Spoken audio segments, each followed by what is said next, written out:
Last week we discussed the definition of good, which I put forth as the harmony between action, purpose, and potential. Those actions which most properly align us with our purpose and potential, as defined by God, of course, are good.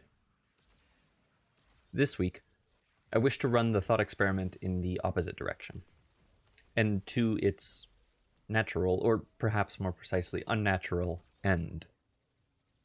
There may be some truth to the idea that we damn ourselves to hell, and that in so doing we desecrate the one thing inside ourselves that makes us truly human.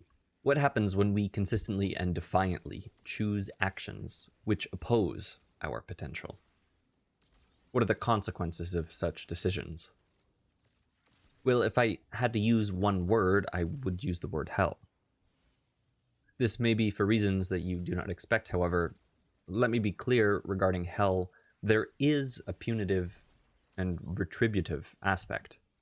In a technical sense, the Bible teaches that God created hell for the purpose of imprisoning Satan and his fallen angels, and that it essentially serves the dual purpose as the place for humans who reject God to go to. That being said, today I wish not to focus on the legal or penitentiary aspects of hell, but rather the state which accompanies them. In other words, what characterizes this experience and what leads to it. If a human being, designed in the very image of God, were to use his free will to openly, repeatedly, and ultimately defy the one who made him, what would happen? C.S. Lewis poses an answer to this question in his work, The Problem of Pain. Quote, "To enter heaven is to become more human than you ever succeeded in being on earth. To enter hell is to be banished from humanity. What is cast, or casts itself, into hell is not a man, it is remains." Unquote. What Lewis is getting at here is the idea that at the very core of human existence is the image of God. To forsake that image is to forsake being human. It is what we would call subhuman. The implication here is that human beings, by virtue of being rational, free agents, have the ability to reject that which we were made for. We are unique in this way. We can choose to sin, to reject our telos, our purpose. The consequences of sin are not merely temporal, however, in that they invariably prevent us from properly fulfilling our potential as image bearers. As Lewis points out, hell is the residence of such subhumans, or as he calls them, remains. A place for people who are a mere shadow of their former selves. This aspect of hell, where image bearers of God desecrate the very thing that makes them human, therefore becoming something less than, is often overlooked. But I believe this constitutes what the Bible refers to as eternal death or eternal punishment.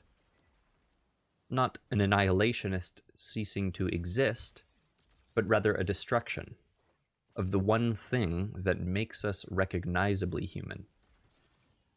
The entity in question is not removed from existence per se, but rather devolved beyond recognition. This disfigurement results in someone who is no longer recognizably human, someone who has lost or destroyed the very fundamental image that they were created to bear. After all, how could one eternally reject God, but remain an image bearer of his?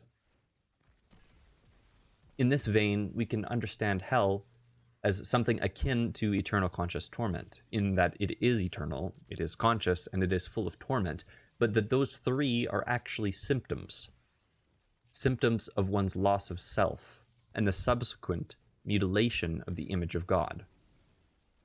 C.S. Lewis's The Great Divorce explores this train of thought a bit more, and I'd highly recommend you read that if you haven't.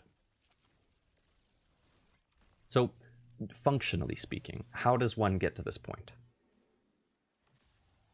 I have come to understand the justification for hell by understanding the concept of recidivism.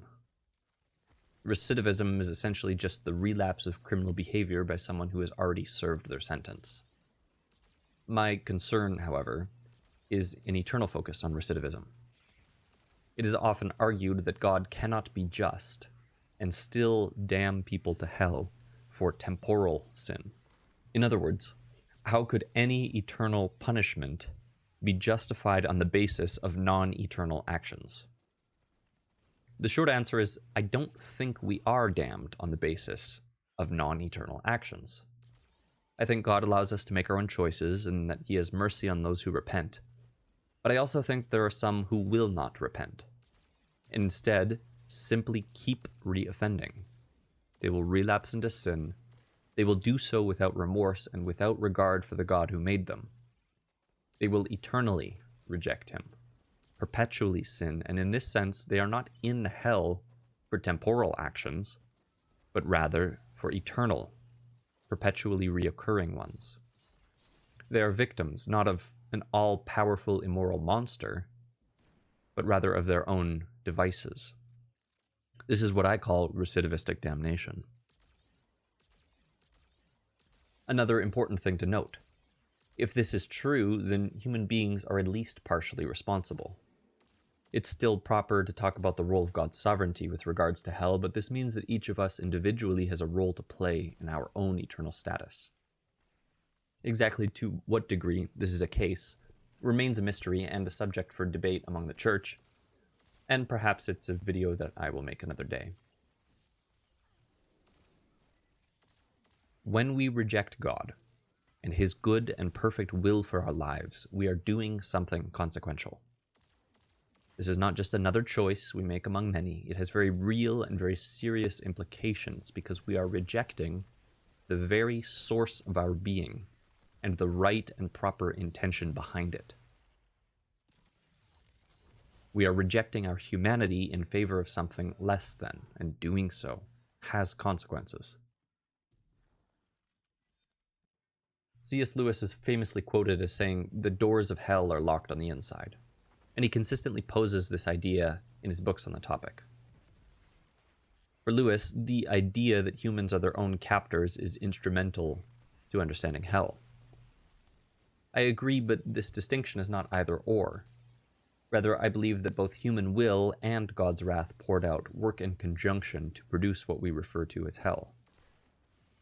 Romans 1 is rather instrumental in understanding how humans reject God, stating essentially that they choose to live in rebellion, and eventually, God exercises His wrath on the unrighteous by allowing them to wallow in the due penalty for their error. This is the terrifying reality of hell. Humans choose it. God allows us to choose it, and ultimately, it results in a loss of whatever connection to God we have.